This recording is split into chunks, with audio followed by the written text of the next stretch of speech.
Hydrogen hydrogen electrode कहा जाता है।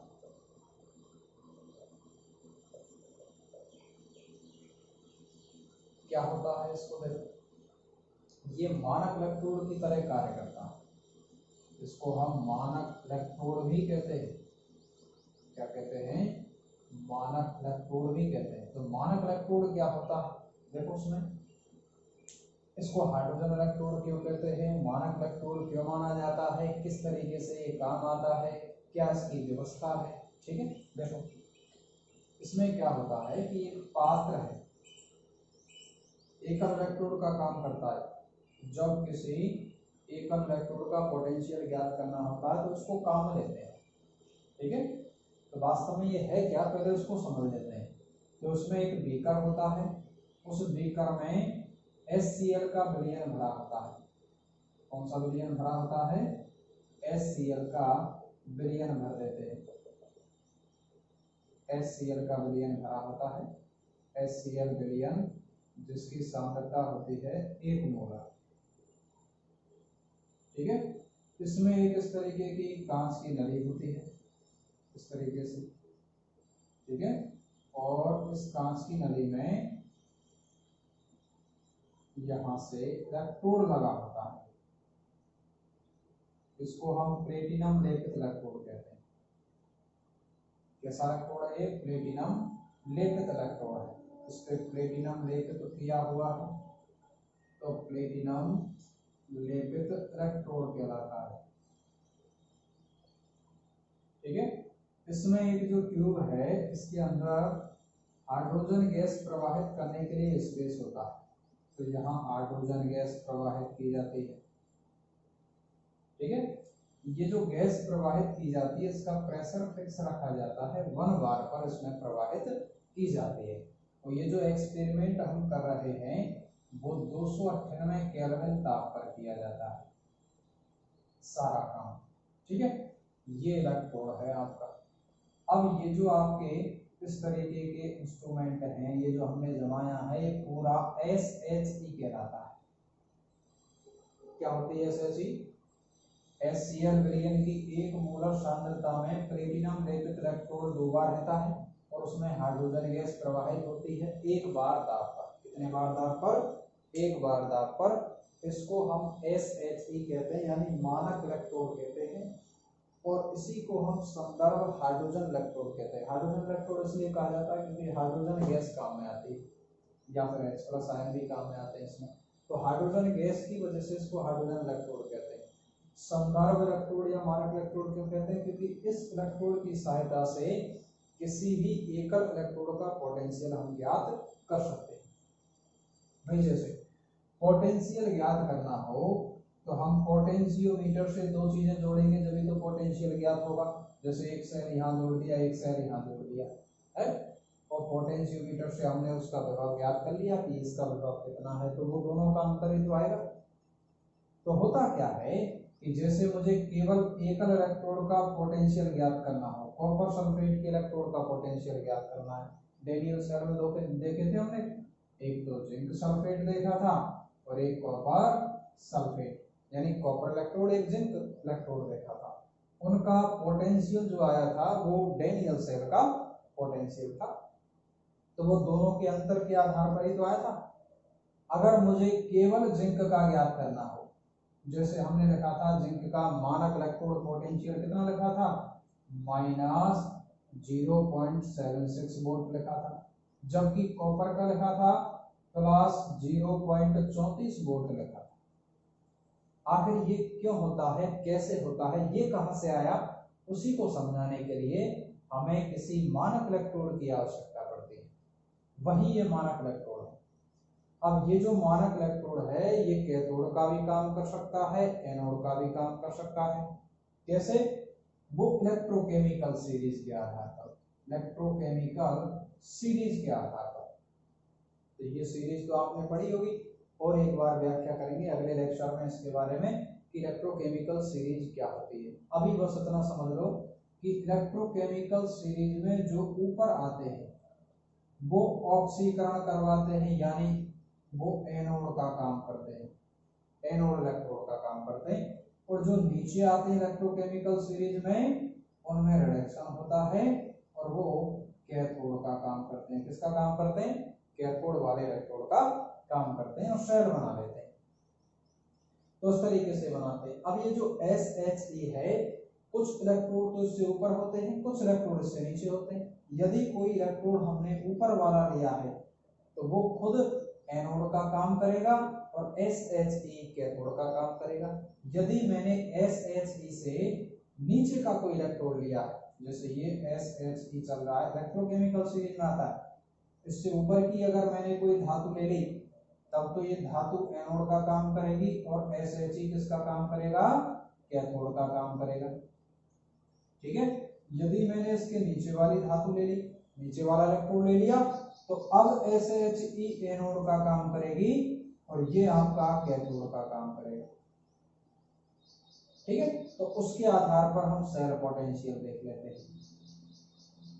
अब हम जानते हैं कि सेल पोटेंशियल जो आता है वो दोनों सेल का अंतर होता है। तो अगर मैं किसी एकल इलेक्ट्रोड का पोटेंशियल ज्ञात कर रहा हूं तो SHE का पोटेंशियल उसको डिस्टर्ब तो करेगा, जुड़ेगा या घटेगा। तो इसके आधार पर ये क्यों निकालते हैं? इसके आधार पर इसलिए निकालते हैं क्योंकि इसका जो इलेक्ट्रोड पोटेंशियल होता है E मानक SHE, इसका जो पोटेंशियल होता है वो 0.00 वोल्ट होता है, चाहे एनोड के रूप में लिया जाए चाहे कैथोड के रूप में लिया जाए। तो यदि मुझे किसी एकल इलेक्ट्रोड का पोटेंशियल ज्ञात करना है तो उसके पोटेंशियल को जोड़ने और घटाने से कोई फर्क नहीं पड़ेगा। तो जो भी सेल का पोटेंशियल आएगा, पोटेंशियोमीटर जो भी आपका सेल विभव देगा वो उसी सेल का होगा जिसका हमें ज्ञात करना है। जैसे एग्जांपल से समझा देते हैं, हम जिंक सल्फेट का हमें पोटेंशियल ज्ञात करना है। ठीक है। तो इसका ये कैसे आता है, देखो एकल इलेक्ट्रोड का पोटेंशियल ज्ञात करने के लिए सारा काम किया जा रहा है। तो एकल इलेक्ट्रोड में हम जिंक का ज्ञात करेंगे। देखो कैसे ज्ञात करेंगे, जैसे हमें जिंक का एकल इलेक्ट्रोड पोटेंशियल ज्ञात करना है। जिंक का पोटेंशियल कैसे ज्ञात करेंगे? तो उससे पहले हम ये समझा दें कि मानक हाइड्रोजन इलेक्ट्रोड में अभिक्रियाएं कैसे होती हैं। तो ये दोनों तरीके से कार्य कर सकता है, एनोड का भी कार्य कर सकता है और ये कैथोड का भी कार्य कर सकता है। तो हमें 3 पॉइंट चेक करने हैं। सबसे पहला सेल डायग्राम। सेल डायग्राम क्या बनेगा जब ये एनोड का काम करेगा? तो सेल डायग्राम क्या बनेगा इसका? सेल डायग्राम में हम इसको जब एनोड पर लेंगे तो इस तरीके से प्लेटिनम, हाइड्रोजन गैस और H+ आयन और ये लवण सेतु इधर दूसरा आ जाएगा। ठीक है। ये एनोड का काम करेगा। हाइड्रोजन गैस है उसका प्रेशर लिख देते हैं, एक बार दाब। गैस है तो गैसियस स्टेट लगा देते हैं। एक्वस कंडीशन है, एक्वस कंडीशन लिख देते हैं। सांद्रता लिख देते हैं, 1 मोलर सांद्रता है। इस तरीके से इसका रिप्रेजेंटेशन करेंगे। लेकिन यदि ये कैथोड का काम करेगा तो उसका सेल डायग्राम कैसे बनेगा? तो उसका सेल डायग्राम ऐसे बनेगा, ये लवण सेतु और कैथोड कहाँ होगा? एनोड तो लेफ्ट साइड में होता है और कैथोड किधर होता है? राइट साइड में होता है। ये लवण सेतु है और लवण सेतु के इधर इस तरीके से लिखा जाएगा। ठीक है। H+ आयनों में हाइड्रोजन गैस प्रवाहित की जाती है और ये जो प्लेटिनम इलेक्ट्रोड है वो बीच में लगा रहता है। कैथोड के रूप में काम करेंगे तो उसको इस तरीके से लिखेंगे, H+ H2 गैस और प्लेटिनम इलेक्ट्रोड। ठीक है। इसको एक्वस कंडीशन में है, एक्वस कंडीशन लिख देंगे, इसकी सांद्रता लिख देंगे।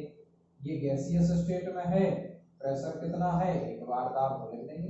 ये सॉलिड स्टेट में है, इसको ऐसे रिप्रेजेंट कर देंगे। तो जब ये कैथोड का काम करेगा SHE तो उसका सेल डायग्राम ऐसे बनाया जाएगा। ठीक है।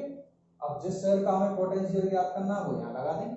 अगर मान लो वो एनोड का काम कर रहा है और ये कैथोड का काम कर रहा है तो, और यदि ये एनोड का काम कर रहा है और जिसका ज्ञात करना है वो कैथोड का काम कर रहा है, मतलब वो इलेक्ट्रोकेमिकल सीरीज में कहाँ है? नीचे से आ रहा है। ठीक है, SHE से। तो फिर वो ऐसे बनेगा, दूसरा पॉइंट क्या है, सेल रिएक्शन। तो सेल रिएक्शन कैसे होंगी, इसमें देखो एनोड पर कौन सी अभिक्रिया होती है, ऑक्सीडेशन, और कैथोड पर कौन सी अभिक्रिया होती है, रिडक्शन। तो यहाँ ऑक्सीडेशन में कौन सी अभिक्रिया होगी, ऑक्सीडेशन में ये दोनों आपस में इंटरचेंज होंगे, ध्यान रखना, या तो H2 से H+ बनेगा या H+ से H2 बनेगा। अब कौन सी अभिक्रिया आपकी ऑक्सीडेशन है, H2 से H+ बनना, तो इसमें क्या होगा, हाइड्रोजन गैस जो है वो H+ बनाएगी और इलेक्ट्रॉन का क्या कर देगी, निष्कासन कर देगी, ऐसे लिख देंगे इसको, ठीक है, हाफ H2 H+ बना के इलेक्ट्रॉन का निष्कासन कर देगी। ये सेल रिएक्शन होगी यहाँ पर। इसमें क्या सेल रिएक्शन होगी, देखो जब ये कैथोड का काम करेगा उल्टा हो जाएगा, H+ इलेक्ट्रॉन एक्सेप्ट करके क्या बना लेगा, हाफ H2 गैस बना लेगी, ये सेल रिएक्शन हो जाएगी, ठीक है। तीसरा पॉइंट है सेल पोटेंशियल। सेल क्या है, पोटेंशियल। ये 3 पॉइंट हमने पहले भी पढ़े थे लिनियर सेल में। सेल पोटेंशियल क्या होता है, एनोड पर भी अगर होगा तब भी इसका पोटेंशियल होगा 0.0 वोल्ट, और यदि ये कैथोड पर होगा तब भी इसका पोटेंशियल 0.0 वोल्ट।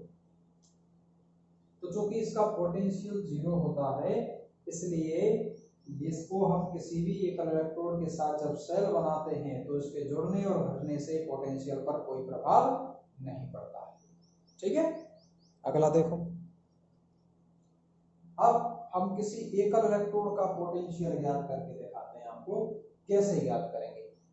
ये तो SHE हो गया, किस प्रकार से काम करता है। एकल इलेक्ट्रोड का पोटेंशियल कैसे ज्ञात करेंगे, जैसे कॉपर का ज्ञात करना है या जिंक का ज्ञात करना है, किसी का भी एक का देख लेते हैं। जैसे हमने जिंक इलेक्ट्रोड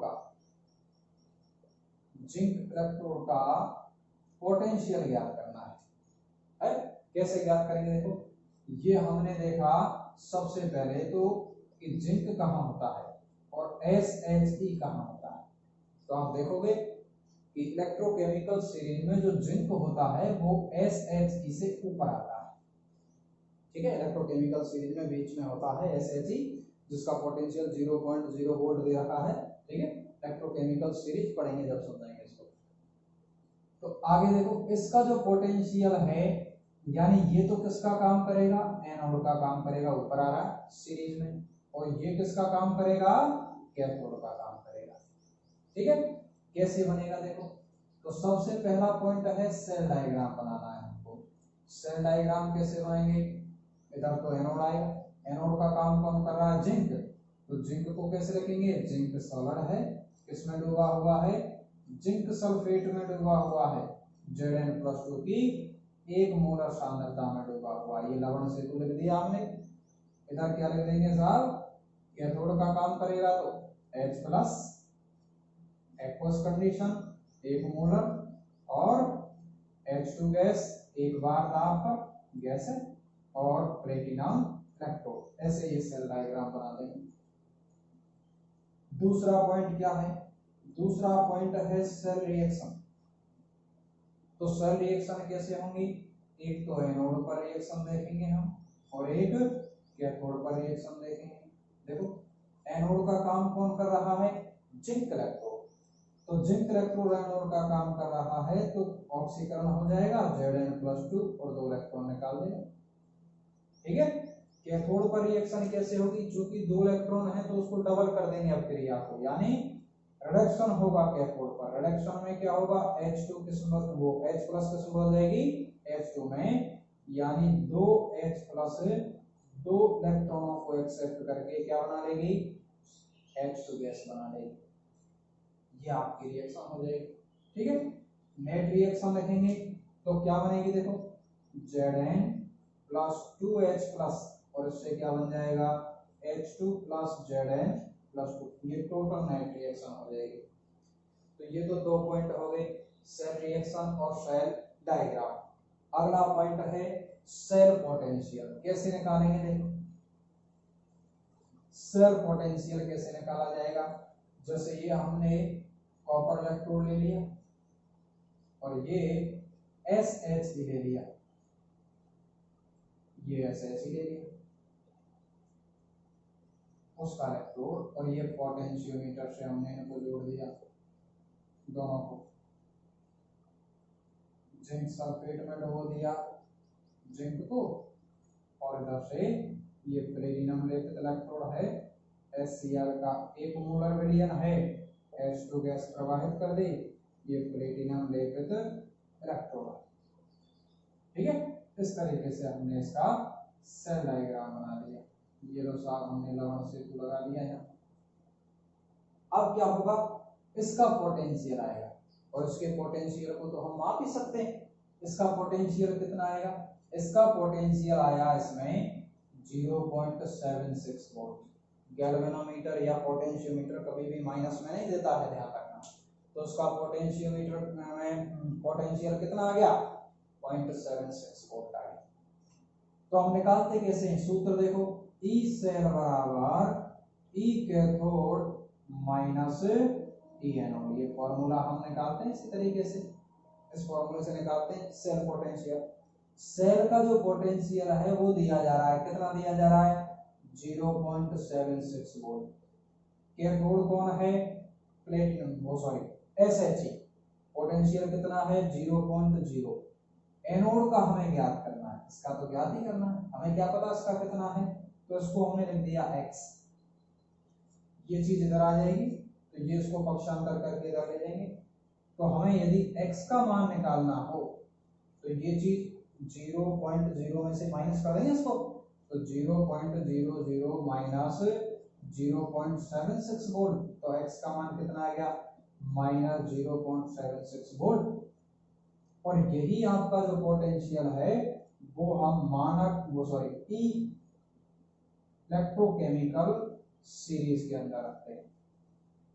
तो माइनस में क्यों रखते हैं, वो इस वजह से क्योंकि जब हम इसका निकालेंगे इस तरीके से SSE से, तो इसका मान इतना आएगा। ठीक है, तो एकल इलेक्ट्रोड का पोटेंशियल हम SHE के आधार पर ऐसे ज्ञात कर सकते हैं। ऐसे ही हम कॉपर इलेक्ट्रोड का ज्ञात करना हो तो उसका भी ज्ञात कर सकते हैं। देखो कॉपर इलेक्ट्रोड का कैसे ज्ञात करेंगे, सेकंड है कॉपर इलेक्ट्रोड का इलेक्ट्रोड पोटेंशियल ज्ञात करना है। तो हम जानते हैं कि कॉपर जो होती है वो SHE से नीचे आती है, और जब नीचे आएगी तो SHE किसका काम करेगी, एनोड का काम करेगी, और ये किसका काम करेगा, कैथोड का काम करेगा, कॉपर इलेक्ट्रोड है। तो अब इसके भी ऐसे ही पॉइंट आ जाएंगे। सबसे पहला पॉइंट क्या होगा, सेल डायग्राम। सबसे पहला क्या बनाना है हमको, सेल डायग्राम बनाना है। तो पहला पॉइंट है सेल डायग्राम। तो सेल डायग्राम कैसे बनेगा इसका देखो, सेल डायग्राम बना देंगे हम, एनोड पर तो SH यानी प्लेटिनम H2 और H+ लवण सेतु। ठीक है, इनकी कंडीशंस लिख दो। एक्वस कंडीशन में है 1 मोलर गैस है 1 बार दाब पर। ये एक्वस कंडीशन में है 1 मोलर सांद्रता है, प्लेटिनम सॉलिड है। इधर से कॉपर इलेक्ट्रोड को कैसे लिखेंगे, कॉपर +2 एक्वस कंडीशन में है, कॉपर सल्फेट में तो भरा हुआ है, डूबा हुआ है कॉपर, तो ये हमने कॉपर इलेक्ट्रोड लिख दिया है ना। ये हमारा सेल डायग्राम हो गया साहब। सेल डायग्राम के बाद क्या आएगा, सेल रिएक्शन। सेल रिएक्शन कैसे लिखेंगे, देखो एनोड पर रिएक्शन, एनोड का काम कौन कर रहा है, एनोड का काम कर रहा है SH है। तो SH जब एनोड का काम कर रहा है तो ऑक्सीडेशन होगा, ऑक्सीडेशन होगा तो क्या बनेगा बताओ, H2 जो है वो H+ बनाएगी और 2 इलेक्ट्रॉन बाहर निकाल देगी, ये अभिक्रिया होगी। कैथोड का काम कौन कर रहा है, कॉपर इलेक्ट्रोड, और कैथोड पर कौन सी अभिक्रिया होगी, रिडक्शन होगी। रिडक्शन होगी तो कॉपर +2 2 इलेक्ट्रॉन एक्सेप्ट करके क्या बना लेगा, कॉपर बना लेगा। ठीक है, नेट रिएक्शन क्या हो जाएगी बताओ, H2 प्लस कॉपर +2 से क्या बन जाएगा, कॉपर +2H+, ये आपकी टोटल नेट रिएक्शन हो जाएगी। अब निकालना क्या है, सेल पोटेंशियल। देखो सेल पोटेंशियल कैसे निकालेंगे इसका, सेल पोटेंशियल के लिए हम इसको फिर से डायग्राम रूप में बना देते हैं। एनोड का काम तो SH ही कर रहा है, तो ये तो हमने SH ही बना दिया एनोड के रूप में, ठीक है। ये हमने SH ही बना दिया, इलेक्ट्रोड बना दिया प्लेटिनम लेपित, और प्लेटिनम लेपित इलेक्ट्रोड को हमने पोटेंशियोमीटर से जोड़ दिया, इधर से कॉपर इलेक्ट्रोड लगा दिया है, कॉपर इलेक्ट्रोड इस तरीके से लगा दिया। कॉपर सल्फेट में हमने कॉपर की रॉड को डुबो दिया इस तरीके से, लवण सेतु से दोनों को जॉइंट कर दिया हमने, ये लो साहब लवण सेतु से जॉइंट कर दिया। इसमें क्या है, HCl विलयन एक मोलर कंडीशन में है, ये कौन है, प्लेटिनम लेपित इलेक्ट्रोड है, यहाँ पर हाइड्रोजन गैस प्रवाहित की जा रही है एक बार दाब पर, ठीक है। जीरो साहब आपका ये आ गया। इसका जब हम पोटेंशियोमीटर से मापते हैं तो उसका पोटेंशियल आता है 0.34 वोल्ट, ये विक्षेप देता है, ठीक है। कैसे निकाला है देखो, तो हम अगर इसका पोटेंशियल ज्ञात करना चाहें एक इलेक्ट्रोड का, तो कैसे ज्ञात करेंगे, ई सेल बराबर ई कैथोड माइनस ई एनोड, सूत्र तो वही होगा, ई कैथोड माइनस ई एनोड। तो हमें ज्ञात किसका करना है, कैथोड वाले का, कॉपर का, तो ये हमने x लिख दिया -0.0, क्योंकि एनोड का काम तो ऐसा ही कर रहा है, उसका मान तो 0 है, और सेल का पोटेंशियल कितना आया 0.34, x का मान देखो, तो x का मान क्या आएगा, x को चाहे इधर ही रहने दो, तो x का मान डायरेक्ट क्या आ गया, x बराबर 0.34 वोल्ट आ गया, या फिर इसको ले जाएंगे तो ये प्लस है माइनस में हो जाएगा, तो माइनस और माइनस प्लस हो जाएगा, मतलब ये चीज यहाँ आ जाएगी,